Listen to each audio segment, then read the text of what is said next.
Assalamualaikum warahmatullahi wabarakatuh, teman-teman semuanya, sahabat YouTube Kementerian Agama Kabupaten Bangka Selatan. Di mata berada, insya Allah kita semua berada dalam keadaan sehat walafiat, dilancarkan segala urusan, kemudian Allah berikan jalan yang mudah untuk mencari rezeki yang halal. Amin ya rabbal alamin. Teman-teman semuanya, hari ini kita akan fokus membahas tentang hukum-hukum pernikahan menurut mazhab Syafi'i.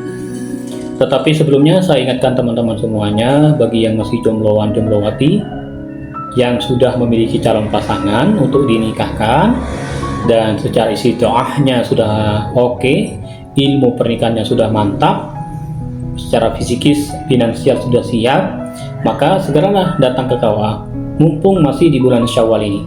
Menikah di bulan Syawal itu adalah sunnah Rasulullah SAW, karena Nabi Muhammad SAW pernah menikah di bulan Syawal. Bukan berarti di bulan lain tidak baik, ya, tapi murni karena ittiba atau mengikuti sunnah Rasulullah SAW. Teman-teman semuanya, kembali kepada fokus kita akan membahas tentang hukum pernikahan menurut mazhab Syafi'i. Jadi ingat teman-teman semuanya, menikah itu adalah ibadah yang paling lama, ibadah yang membutuhkan kesiapan mental yang sangat prima.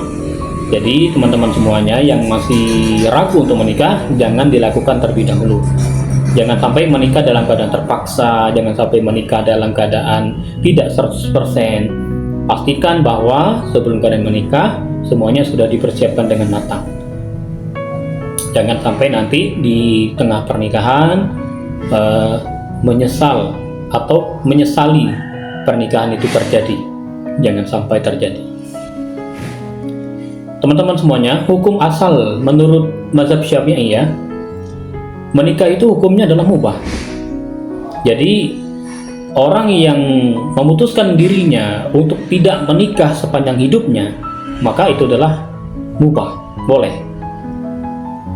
Kemudian apabila seseorang tidak mampu menjaga dirinya, tidak mampu menjaga pandangannya, dan sangat khawatir akan terjerumus pada dosa zina, maka hukum menikah itu menjadi wajib.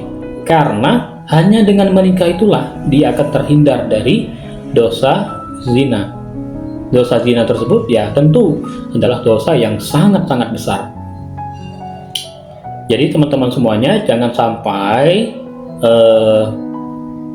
ada kemampuan untuk menikah tetapi tidak dilaksanakan. Segeralah menikah, karena itu kata Nabi Muhammad SAW bisa menundukkan pandangan. Jadi seseorang dengan menikah, maka pandangan yang liar akan menjadi zina.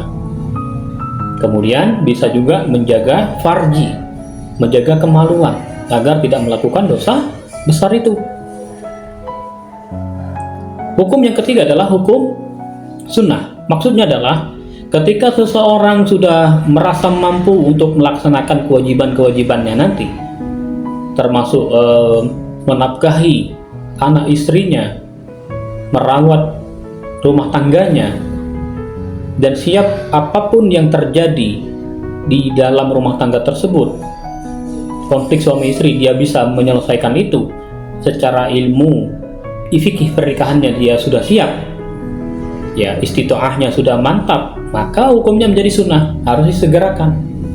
Biasanya banyak di antara teman-teman semua ini sebenarnya banyak yang sudah siap untuk menikah. Terkadang ada beberapa kendala, seperti misalnya ya,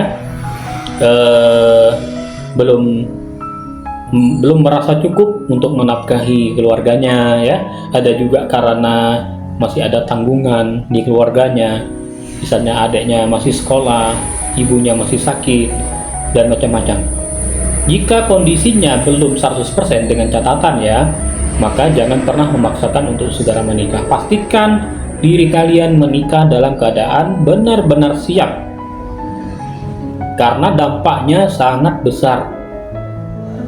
Kalau sudah siap, barulah dilangsungkan pernikahan tersebut. Kemudian hukum yang keempat adalah makruh. Seperti saya jelaskan tadi, jika seseorang belum merasakan dirinya tidak siap untuk menikah, seperti misalnya sebagai ahli ibadah, dengan ibadah tersebut ibadahnya jadi berantakan ketika menikah, maka hukum nikah tersebut makruh. Bagi ahli ilmu, dengan menikah bahkan mengecaukan belajarnya atau menulis karya-karyanya, maka menikah tersebut menjadi makruh hukumnya. Jika seseorang siap secara mentalnya tetapi tidak siap secara finansialnya dan tidak sanggup mengatasi konflik rumah tangga nanti, maka jangan terlebih dahulu untuk menikah. Jangan coba-coba memberanikan diri, karena dampaknya sangat-sangat besar. Sekali lagi, jadi pastikan diri kalian fikih pernikahannya sudah dipelajari sebelum menikah, karena ilmu adalah bekal segala-galanya. Beribadah tanpa ilmu maka akan sia-sia. Demikian yang dapat kita bahas di kesempatan kali ini. Untuk kedepannya, mudah-mudahan teman-teman semua yang masih belum menikah, Allah mudahkan jalannya untuk menikah. Yang belum ketemu jodohnya, Allah pertemukan segera. Amin ya rabbal alamin. Assalamualaikum warahmatullahi wabarakatuh.